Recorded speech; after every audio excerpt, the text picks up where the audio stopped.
Okay, here we go. I have done quite a few crunchy episodes, and it was mostly met with positive reviews from you. There were definitely some complaints from people who said that those were too crunchy, that, they thought their anti-GMO views and what have you were anti-farmer. They felt like all that non-toxic stuff is fear-mongering and overblown. I disagree with that, but I get wanting to hear a different perspective, okay? So I found this fascinating guy who actually is one of the co-founders of Greenpeace Canada. If you don't know what Greenpeace is, it's like a major environmentalist pro-climate change organization that basically makes Greta Thunberg look sane. And so my guest started to realize once he was working with this organization after a while that it was way out of control. Like, they were using scare tactics, disinformation. They had basically abandoned science, he says, in favor of emotionalism. And so he left them in 1986 and is now an expert on debunking things like climate activism. Now, the thing is, he also thinks GMOs are harmless, that companies like Monsanto are innocent, that glyphosate is perfectly safe to be sprayed on our food crops, and even more controversial views than that you're going to have to hear them for yourself in this interview. This episode will release the Kraken for sure. He has a new book out called Fake Invisible Catastrophes and Threats of Doom. Please welcome Dr. Patrick Moore to The Spillover. Here's what makes me want to scream. Buying a new moisturizer, and it's either a terrible gel consistency that sits like really crappily under your makeup and everything just starts to pill and look separated, or it absorbs instantaneously and then my skin is left feeling even drier than when I started. Now, I have purchased and tried everything. I'm talking, from like $9 to $300. And it wasn't until I tried the Nimi Skincare Hydrating Night Cream that I truly met my moisturizer soulmate. I know that it has night cream in the name and people get hung up on that, but I use it day and night. I love it. My skin stays hydrated throughout the entire day. It's less textured and it is so freaking bright. There is a teensy amount of retinol in it and it just hits just perfectly. I'm telling you, it's enough to brighten and even my skin tone without being overly drying. And the cherry on top is that Nimi Skincare is openly conservative. They support the values of faith, family, freedom, and femininity. You can get an entire 3-step line if you want your cleanser, your toner, your moisturizer for under $100, or you can just try individual products. If you just want to try one thing, get that moisturizer at NimiSkincare.com with code AlexClark for 10% off. That's NIMI skincare.com with code AlexClark for 10% off, or check out the link in the show notes. If you care about what you put into your body through what you eat, you should care about what you put into your body during that time of the month, too. It was not until recently that I learned that basically all the big tampon brands that I'm used to picking up at the store are riddled with toxic ingredients like chlorine, dyes, and fragrances. And did you know that most tampon brands fund Planned Parenthood or support abortion?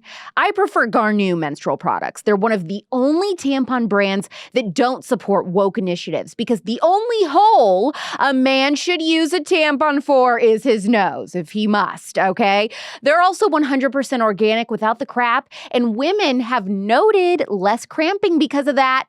The word Garnu translates to rescue in Nepali, and they fight human trafficking for girls in Nepal with every single purchase. The packaging is so much cuter than leftist-owned tampon brands, and you can do a one-time purchase or set up a subscription so they can come regular on time to your house right when you need them every month. No more late night runs to the drugstore. Now, they also have period cups and organic pads coming very soon.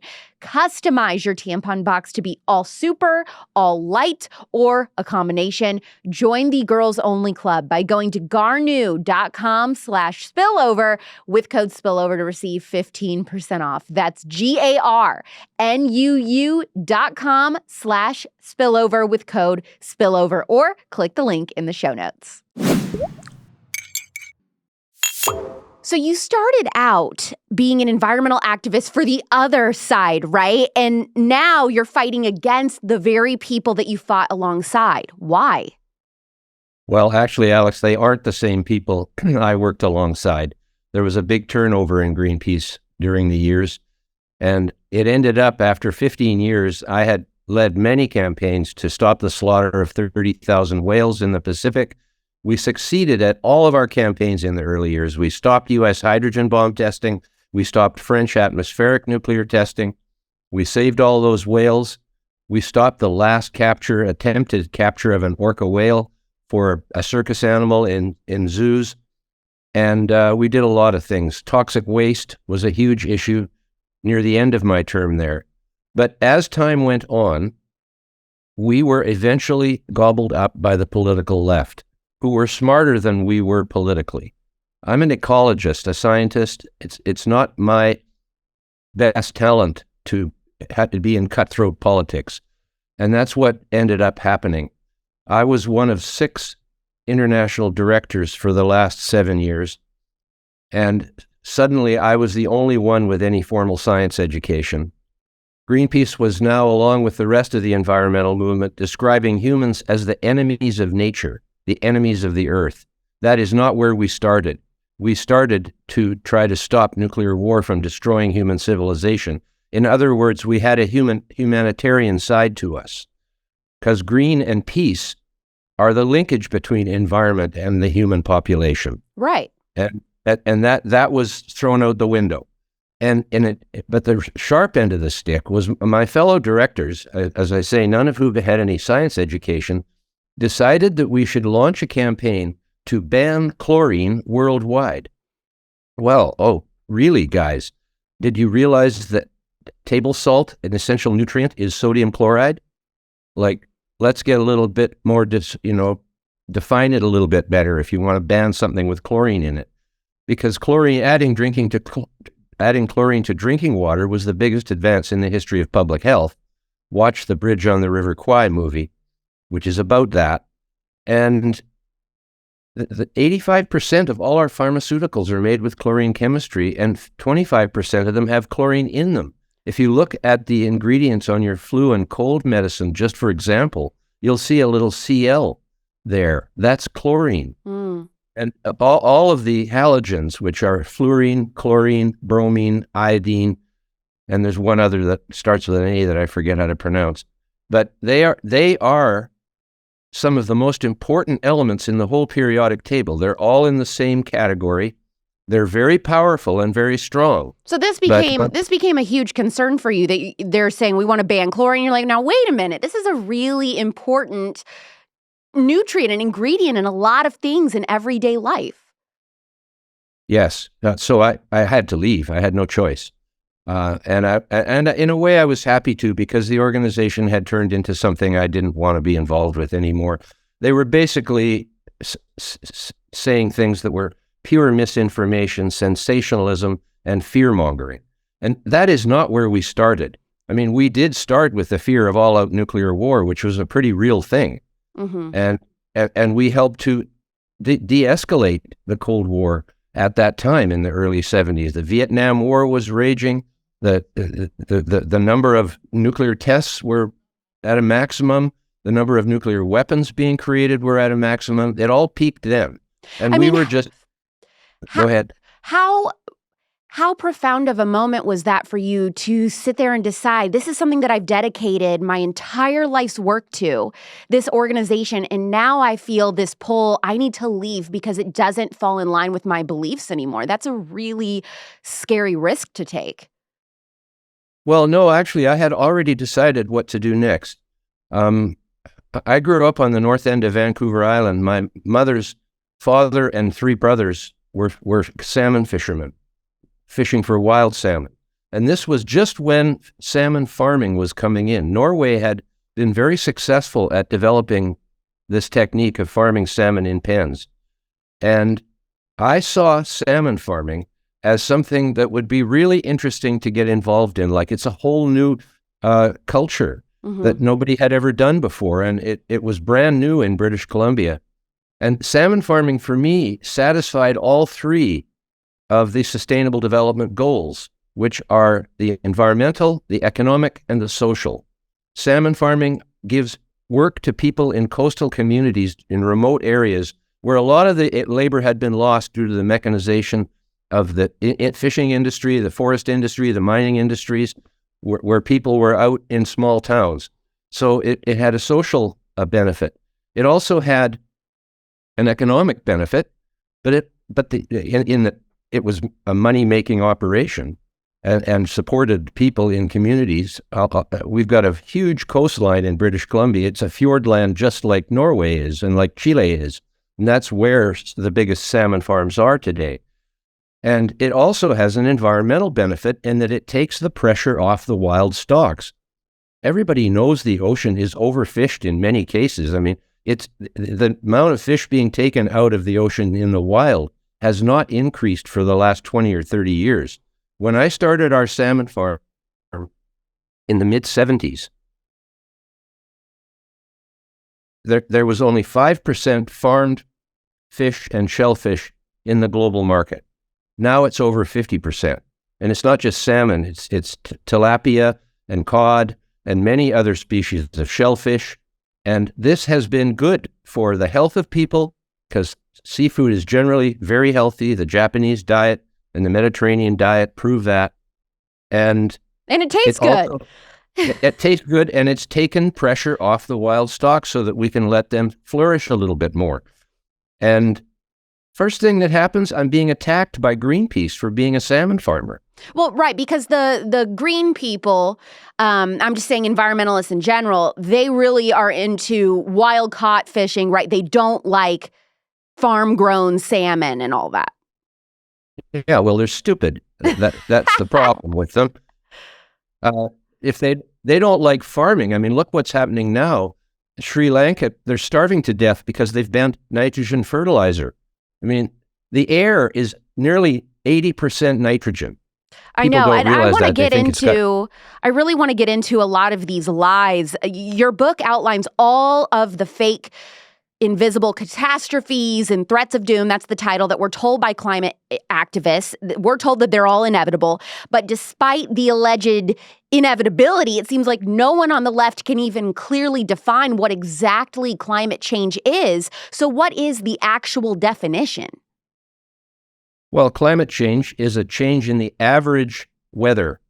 And weather is it has many components, of course. It's wind and waves and tides and rain and drought and sunshine and clouds. Weather is in itself is an infinitely complex system. And we of course, are not able to predict it into the future for more than about 5 days accurately.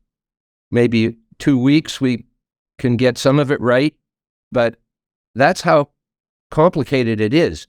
You see, even the Intergovernmental Panel on Climate Change has admitted that it is impossible to predict future climate states. Really? They have said that in their own text. They bury it deeply in the big volume, and then when it comes to the one for people to read, they take it out. But the reason you can't predict the future of the climate is because it is multivariant. In other words, there are many factors involved, all of which are operating at different time zones, levels, and then it's also non-linear. These things aren't just straight line calculations. All of these factors are non-linear, which means they're not predictable in any way. And the most important one is they are chaotic. Chaotic means unpredictable. That's the definition of the word chaotic. And the IPCC admits that the climate is nonlinear, multifactorial. Well, I got to tell you, Dr. Moore, nonlinear sounds a lot like my dating life. Yes. Well, I think it sounds like just about everybody's life, because there is no crystal ball. It is a mythical object. And they're behaving as though computer models are a crystal ball. When did this environmental activism really ramp up in the United States? When did you start seeing this change? If this almost became like a political issue all of a sudden? In the early 80s is when the transition took place. And there were all these people dressed in military sort of uniforms coming into Greenpeace and wanting to be part of it. You know, the revolution's been going on for a long time, I guess, since the beginning of politics. But this one is really dangerous. Why? This idea that we can actually end the use of 80% plus of our energy when we have nearly 8 billion people that depend on it every day for their existence. And then we come to agriculture. They forgot all about that. They forgot that nitrogen and natural gas are combined in a process called the Haber-Bosch process. It was invented in the 1930s. And it allows us to make nitrogen fertilizer. It's a very complex process, and it won 2 Nobel Prizes for coming into being. Haber and Bosch, each won a Nobel Prize.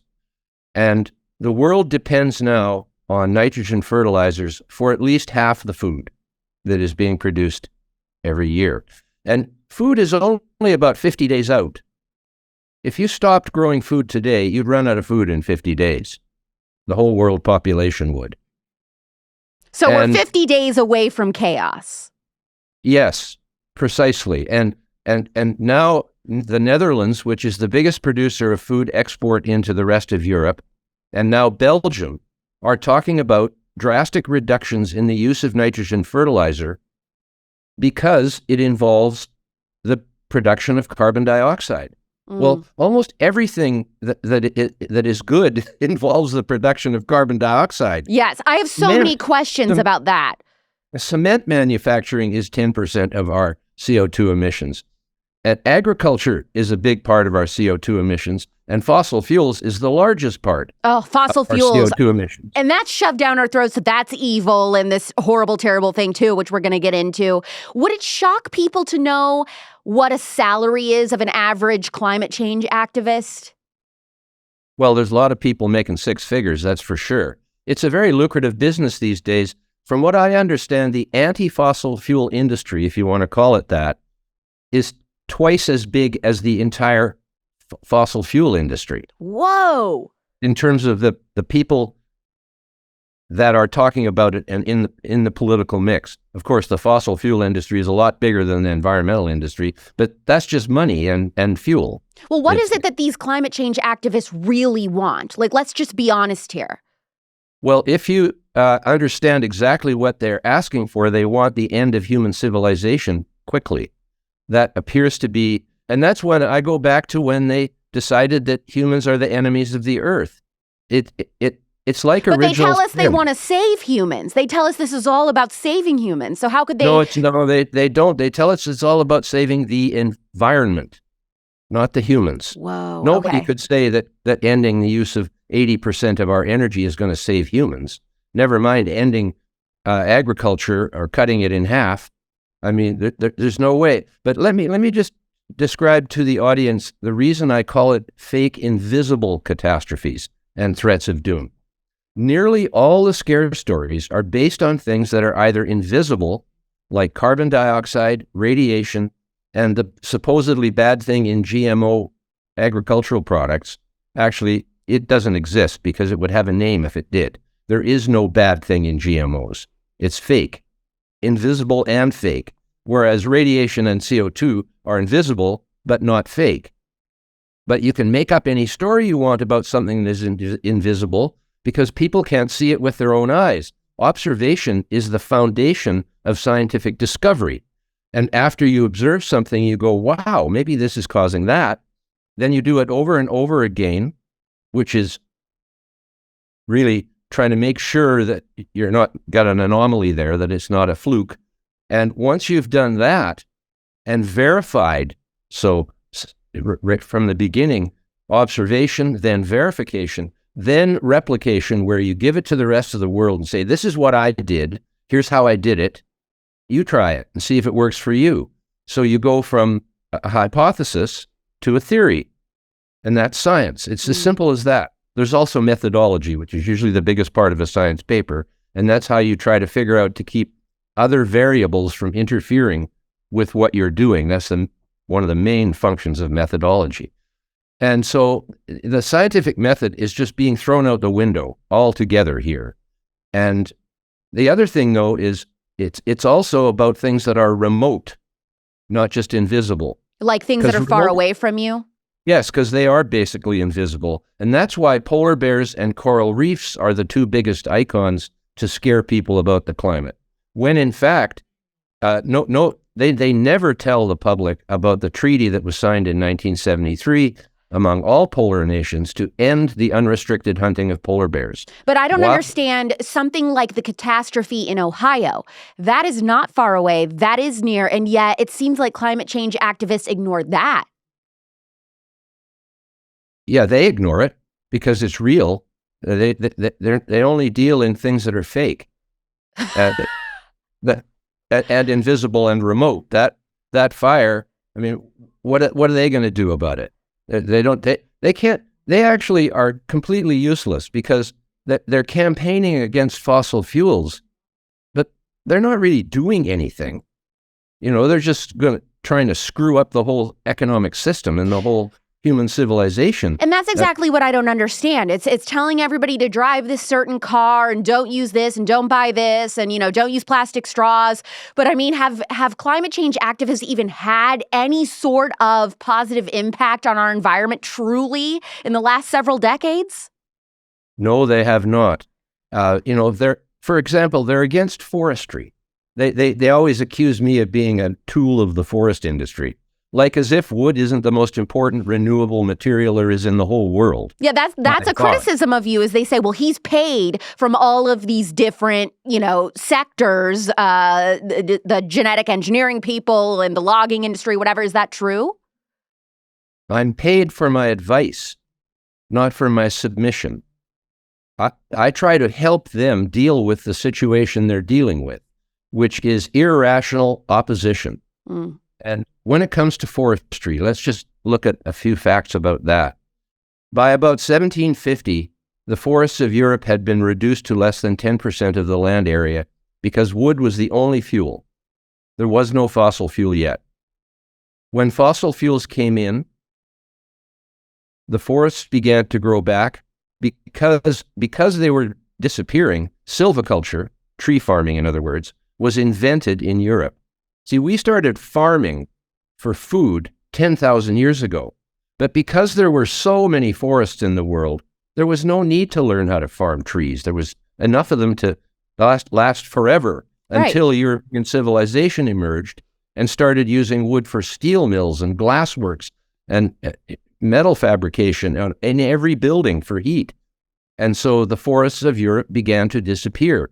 So in Central Europe, in the Eastern European countries, silviculture was born. The silviculture being forestry, the science of growing trees and breeding trees. And you agree with this, or you don't agree with it? Today, 43% of Europe is forested, from less than 10%. And that's because, first, we did stop using wood for steel mills, and secondly, we learned silviculture. And that's being practiced all over the world. And you will find that Greenpeace and their allies are generally against forestry. As a matter of fact, they are against fire in all its forms. How can somebody be against fire? The cavemen had to set fires to survive. Isn't that just a basic passage of human life and survival is fire? In fact, control of fire was probably the beginning of human civilization. And they're against it. You just look at it. They're against fossil fuels, which are basically burning material that used to be alive. All of the fossil fuels are made from life. The coal is made from trees and forests. The oil and gas is made from marine deposits of life, sinking to the bottom into the sediments over the many, many millions of years. And so they're against that. They are against burning wood. They are against burning waste. They are against fire, period. It just seems like, you're right. Everything that they're so against, it doesn't even make any sense. When you really look into it, it's just common sense. Why would you be against that? And you brought up fossil fuels. And could you explain, like you would to a kindergartner, what is a fossil fuel and what is it about them that is driving, supposedly climate change? Well, fossil fuels are basically the remains of life that have lost their oxygen. So they are hydrocarbons. much of life is carbohydrates, which means carbon, hydrogen, and oxygen, like sugars, for example. And many of the parts of our body are made with hydrocarbons. There's proteins which have nitrogen in them, but also have hydrocarbon base as well. And the fact is that every time we burn fossil fuels, all we are doing is putting carbon dioxide back into the environment where it came from in the first place. All of those hydrocarbons were made with life. And is that where the hang-up is with these environmentalists, is putting carbon dioxide back into the environment because they're so against CO2? No, but they behave as though it's something new. Okay. They behave as though we're adding more carbon dioxide to the environment, when in fact all we're doing is replacing what was taken out over the millions of years. CO2 has declined by more than 90% in the long term of life on this earth, going back 500 million years when life exploded in the Cambrian explosion and then eventually came onto the land. During that 500 million years, CO2 has gone from 10,000 parts per million down to 180 during the most recent glacial maximum, which peaked 20,000 years ago. And we've come out of that into this interglacial period, but we're still in the Pleistocene Ice Age. This is the irony of we are in one of the coldest periods in the last 250 million years. I mean, it snowed in Hollywood. It snowed on the Hollywood sign. Exactly. And I'm about halfway to the North Pole, and it's like a freezing desert up here a lot of the time. So it is just ridiculous. And CO2 is lower now than it has been through almost the entire history of life. And so if we got rid of fossil fuels like these environmentalists want, how would that negatively impact our life every day? Half of us would die. A very thorough paper by William Happer and Richard Linson and Gregory Wrightstone of the CO2 Coalition, all of which Will Happer is the chairman, Richard is a director, Greg is the CEO. I'm a director of the CO2 Coalition. It's by invitation only because we only want people who actually understand this to be involved in it. There's scientists, engineers, geologists. The whole thing about 93% or whatever it is of scientists agreeing with climate change is absolute rubbish. How so? There is when you go on Twitter and you look at the replies to people who are talking about CO2 going to destroy the world, most of them are negative against these people. And Twitter is supposed to be leftist in a majority. Yeah. People are afraid to talk about this. If you're employed in any kind of large corporation or even small corporation, or even if you're in sports, you cannot take the position that CO2 is good, which it is, because it's the basis of life. It is what we are made of. We are carbon-based life. All life is carbon-based. And the carbon all came from CO2. There's no other place to get it. We cannot eat coal, which is full of carbon. We cannot drink gasoline, which is full of carbon. We take in the CO2 that the plants took in to make themselves. I mean, the only reason there's any animals is because there's plants. Animals can't be here without plants. The plants are what take the CO2 out of the atmosphere and incorporate them into their bodies, and then we eat the plants, or we eat the animals that eat the plants. It all starts with plants. I mean, there are a lot of moms that listen to my podcast. There's a lot of young women who want to be moms one day that listen to this podcast. And I think they really want to know once and for all, do we really need to stop having kids because of the threat of overpopulation? No, and that sorts itself out. The reason there are 8 billion people now is because of fossil fuels and fertilizer. That's allowed us to make more food. Now, if the way the environmentalists go at it is they just say, well, there's too many people. It's destroying the earth. So the best thing would be to ban the ability to make this much food. Okay. That's what their strategy will result in if people panic and agree with the idea that we should stop using fertilizer and that we should stop using fossil fuels. I just wanted to talk about plastic for a minute, because that's one of the most egregious situations that we have is people wanting to ban plastic. The campaign against plastic is just a proxy war against fossil fuels because they are nearly all made from fossil fuels. They are solid materials that are made with fossil fuels rather than fuel. So two completely different categories. But they act as though it becomes toxic when it goes in the ocean. Do they not? Yeah, they say it's gonna ruin the coral reefs and everything. Yeah, except why do we sea turtles and the straws? Why do we wrap and containerize all our food in plastic? But is that really what's best for us, though? Is that not a little bit toxic for human beings? Because it's non-toxic. No, it protects our food from contamination. That's why we do it. And if it goes in the ocean, it's no different than driftwood. I mean, it looks different, but it's just something in the ocean. And there's nothing wrong with things drifting around in the ocean because lots of marine species benefit from this. Barnacles grow on them. I think that's going to be something really hard for people to accept. You saying that plastic floating around the ocean is good for marine life. Well, I'll give you the facts. There are millions of marine birds, albatross and all the others, petrels, millions of them. Every single one of those species of marine birds uses appropriately sized and shaped bits of plastic as a digestive aid for their chick and then for their whole life after they fledge and start flying around them by themselves. I've never heard that in my life. It's been going on for 50 years. And it's being described as dangerous by the Greens, saying that it'll hurt the birds. No, they're doing it on purpose. They're doing it because there's no pebbles in the sea.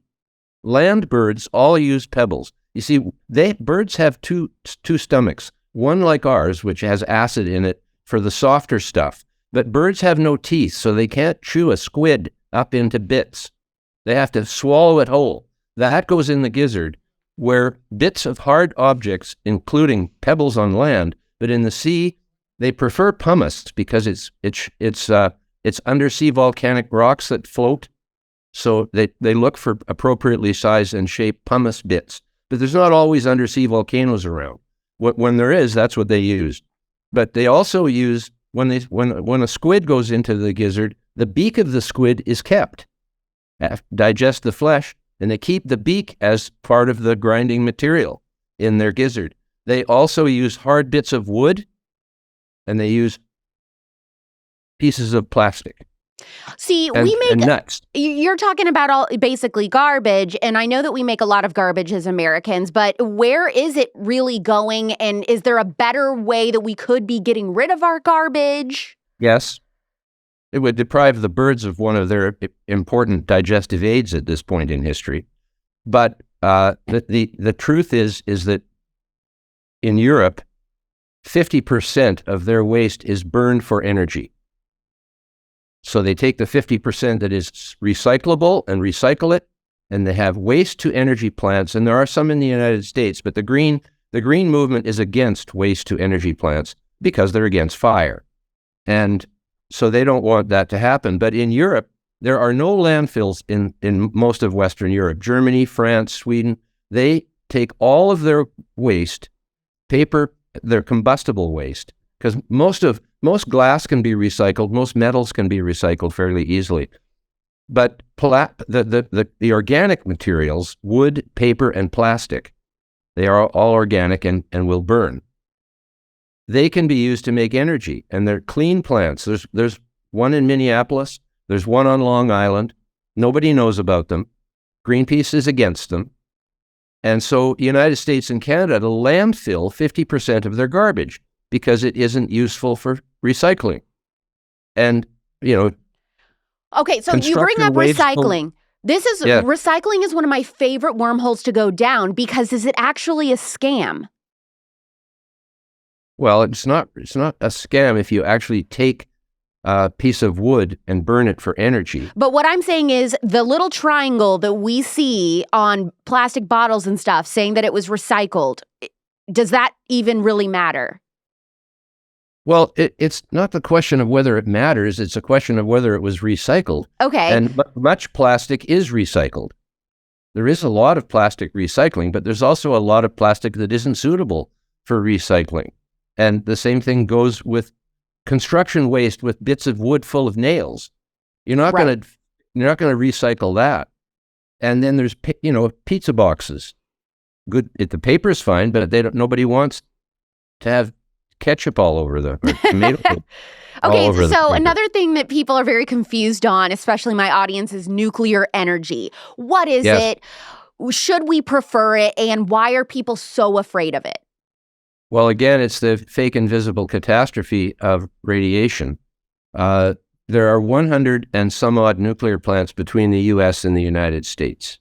No one has ever been injured by them, never mind killed. Chernobyl was a bad design Russian reactor that they did a stupid experiment with.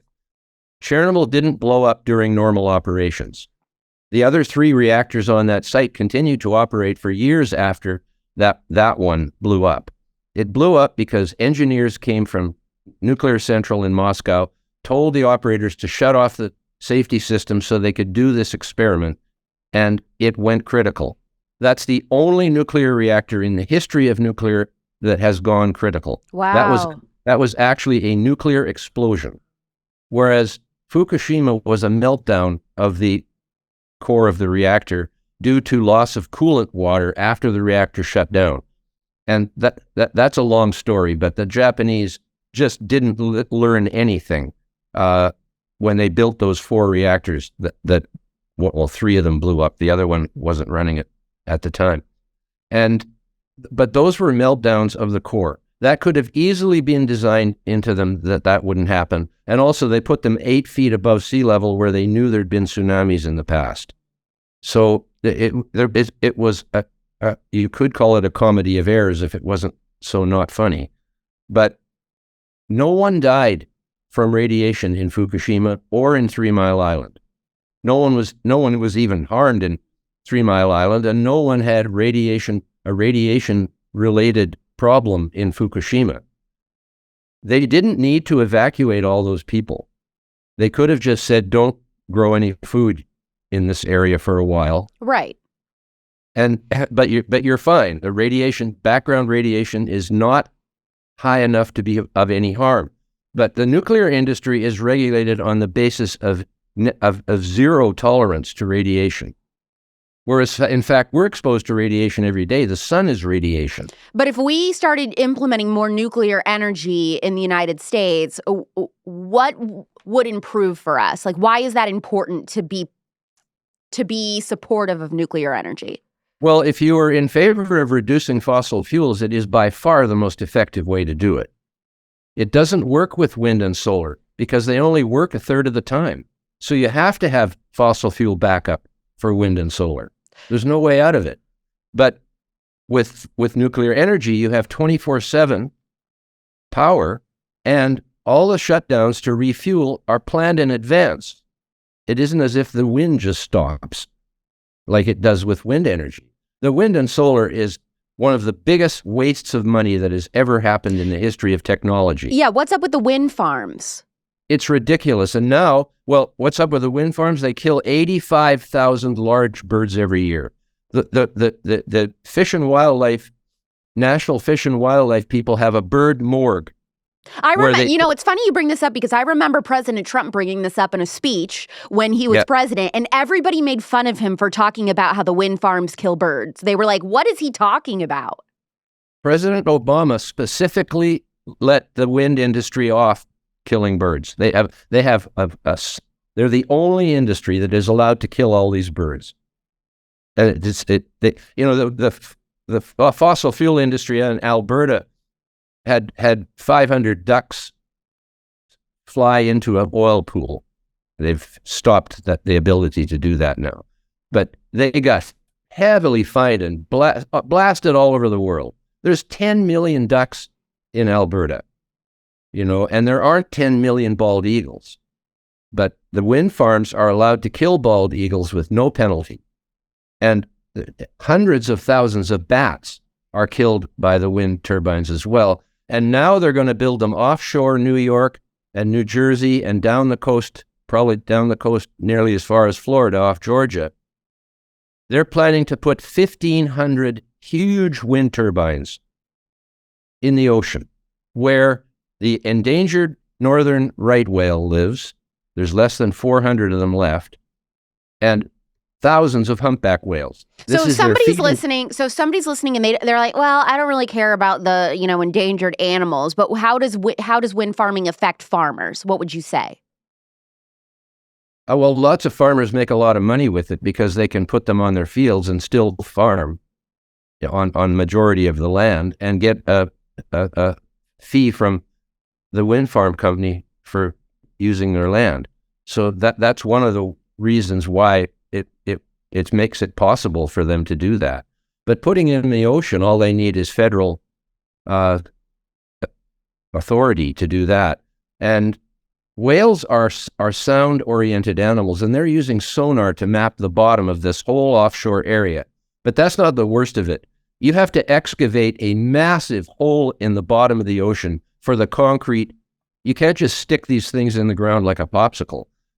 They're 5 megawatts of energy pushing on those towers.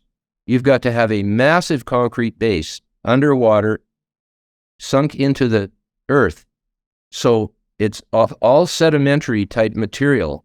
So for years, the waters will be muddied. And these are filter feeding animals. So isn't it ironic? Greenpeace sides with the whales, Greenpeace sides against the whales and for the machines.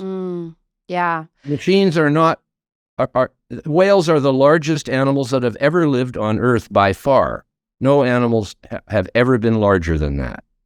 Now, one chapter in your book that I have to tell you I vehemently disagreed with, and so I'm wanting to learn more, is your defended use of GMOs in our food and even Monsanto. And I understand that using them allows us to grow more food more quickly. The FDA says that they're safe, but sometimes I think our gut instincts kind of tell us that something isn't right. And of course, the FDA has been wrong about a lot. I mean, they also co-signed that OxyContin wasn't addictive. So I don't see how there is a defense of GMOs, but I do want to hear you explain your view on this. Well, first, as I say, the thing that's bad in them hasn't got a name. There is nothing in them that is bad. And this has been proven that the European Union, where they're still illegal, did massive science research on this, more than anybody's ever done on food before in the history of the world. And they concluded that GMOs are possibly safer than non-GMOs because they have been so much more thoroughly tested in trials. There's nothing in GMOs that you should be afraid of. You are a GMO.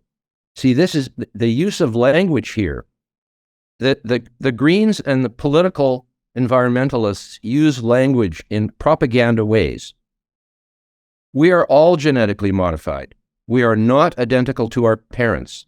And we could have mutations that happen aside from the genes you get from your parents. But are these not compromising nutrition? No, of course they're not. Well, why would they do that? Because I fail to understand how coming up with some type of food scientifically and not letting it grow naturally from the earth would be better or more nutritious. All our foods are hugely genetically modified. Corn used to be a thing about an inch long. Why aren't we eating the natural corn? We have bred food, animals and plants for 10,000 years, at least. And we have changed them into something completely different from anything in nature. What about how GMO... Those are they are genetically modified. But with the GMO crops, how they have to use more herbicides and pesticides, stronger ones to test. Okay, so you say they don't. They don't have to use more. They use less. There are the insect-resistant GMO crops that don't need to have pesticide. The pesticide, but not this, insecticide and herbicide a pesticide is a general term, meaning either plants or animals or birds or whatever. But insecticide is for killing predatory insects. herbicides are for killing weeds.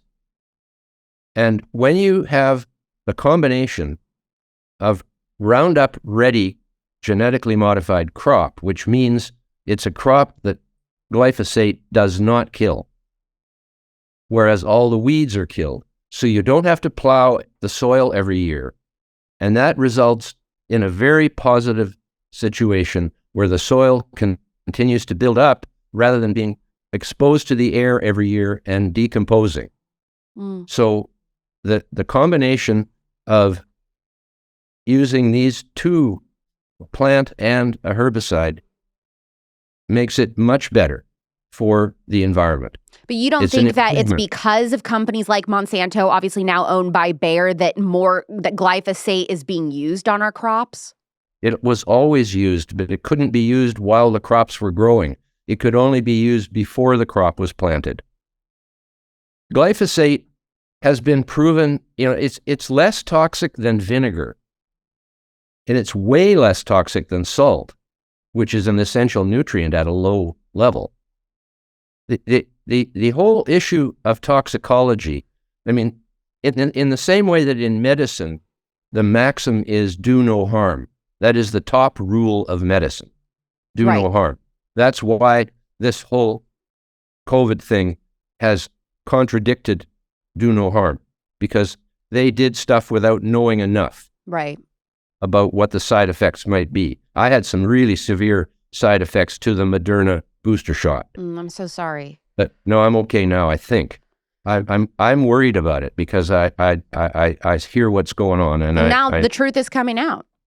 Yes, and the fact of the matter is, glyphosate is it's only toxic to plants. It's not toxic to animals, and it's not toxic to genetically modified crops that have been given a gene from a soil bacteria.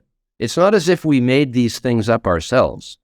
And nowadays, with the CRISPR technology, you actually don't have to inject other genes to create a modified plant.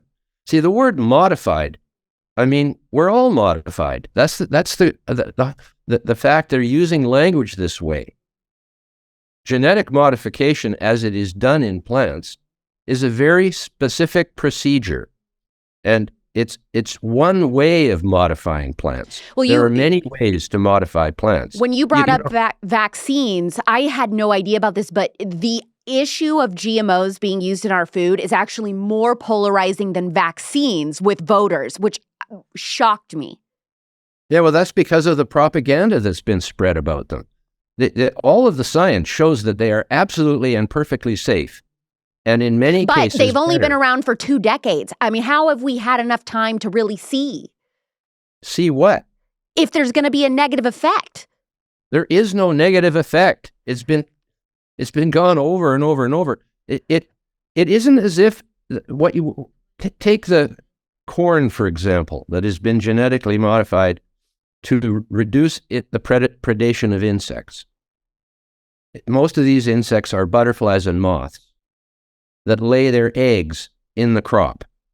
And then those eggs burrow into the crop and take toxic molds with them. Whereas the genetically modified corn is immune to that and is healthier than the normal corn. It's better for you because it doesn't have the molds in it. Those molds have all kinds of toxins in them. So this is a known fact. I just wanted to go back to plastic again for a minute because people have been so duped on this. There is no plastic garbage patch in the Pacific Ocean. What? Well, turn to the page in my book where it shows the satellite image of the Pacific Ocean. All of the Pacific garbage patch depictions on the internet are paintings. They're all drawings. Wait, that is crazy. Yeah, they say it's twice the size of Texas and growing 16 times faster than we ever had. And it doesn't even exist? No, it does not exist. There's plastic in the ocean, but it's spread out all over the place. My head hurts. No, it's the truth. So when I speak about this, people come up to me after, incredulous, and they say, well, maybe it's just the clear plastic. That's why you can't see it from space. Well, where did the pictures come from? The drawings? People make them up. Go and look on the internet and look for the Pacific garbage patch images. Okay, so leave us with one thing, Dr. Patrick Moore. If somebody could only choose one thing to change their mind on when it comes to the crazy climate change environmentalist agenda, what is the most crucial thing? Carbon dioxide is entirely beneficial. It causes no harm. It causes life. It is the basis of all life. We are putting it back where it came from. We are not adding something new to the environment. The carbon was always here. It's just that it got turned from CO2 into fossil fuels and sediments in the sea. See, people don't realize that limestone, marble, chalk, the White Cliffs of Dover, are all made by life. The shells of marine creatures, the coral reefs, the clams, the barnacles, the crabs, anything that has a shell, which back in the day when life exploded in its diversity in the sea, they were just like jellyfish. And they learned to make armor plating for themselves out of carbon dioxide and calcium. Calcium carbonate is what limestone is, and it's made from the shells that have fallen to the bottom of the sea and turned into rock. Yeah. And so there's 100 million billion tons of carbon in carbonaceous rocks. It all came from the oceans and the air, where it is available to life. But it's not available to life when it's locked up in a rock in the sediments under the sea, or when it's in fossil fuels in the sediments. Those were all life origin, not like granite, which came out of a volcano, right? The carbonaceous rocks came from marine creatures, and even land snails. There are some shell-making species on land, but most of them are in the sea. Besides reading your book, Fake Invisible Catastrophes and Threats of Doom, what else would you tell people that are critics of you or naysayers of the advice that you're giving? Well, just do your research. I mean, just reading my book, there's over 100 references that demonstrate what I'm saying is true. So you can go behind the book to the references. It's all on the internet. You can access every one of my references directly from your computer. And you will see, I think people should read the new paper by Linson and Happer about what the effect of ending fossil fuels and fertilizer would be. It's a 41-page paper. It's pretty accessible to just about anybody who has an inkling of science. It's not hard to read. The abstract itself is only one page and explains the whole thing very clearly. But many countries in the West are adopting policies that will kill half their population in short order if they go ahead with it by 2050 and all this stuff. So there's no doubt about that. I mean, fossil fuels are the basis for our energy. And now, the only way to change that in a big way is with nuclear, which is the energy of the future. Russia, China, and India are all going full bore on nuclear power. The United States, Canada, and Europe are shutting them down. But anything you want to say to Greta Thunberg? Grow up. Dr. Patrick Moore, absolutely incredible. I feel like my brain has done a full workout during this conversation. I've learned a lot of new things. Thank you so much for coming on and sharing. I wish you're definitely one of those people that I know you could easily talk to for 8 hours. Because it's true. Yes, I believe it. Thank you so much for coming on The Spillover. And everybody should buy your book, Fake Invisible Catastrophes and Threats of Doom. Very, very important. Thank you so much. Thank you, Alex. Anytime. It can be really hard to make friends as an adult. That's why Turning Point USA has made it easy for you with events like our Young Women's Leadership Summit. It is a massive weekend in Dallas from June 9th through 11th this year, where thousands of women get together from all over the country, all 50 states, to meet each other, begin lifelong friendships with people that share your views, and hear from the biggest females in the conservative movement. So far, some of the speakers that have been announced are Riley Gaines, Kaylee Kayleigh McEnany, Lara Trump, Erica Kirk, and Candace Owens. I speak to, and I'm focusing on the lies the feminist movement has told women for decades. So start putting together your 70s inspired outfits now and come to Dallas this June for the Young Women's Leadership Summit. Spots are not guaranteed. Go to tpusa.com/YWLS with code POLITICS for a discount. That's tpusa.com/YWLS with code POLITICS. All ages are welcome, but tickets are limited. Find the link in the description. You're gonna lose it when I tell you this. Some states have been working to make mRNA vaccines mandatory for their cattle and pigs. Good Ranchers has never and will never source meat from any farm that uses unapproved experimental treatments and medicines in their animals. This is precisely why I roll with Good Ranchers and only Good Ranchers. It just gets worse because most of the beef at the grocery store is coming from China. There are two options for you, okay? I'm just going to give it to you straight.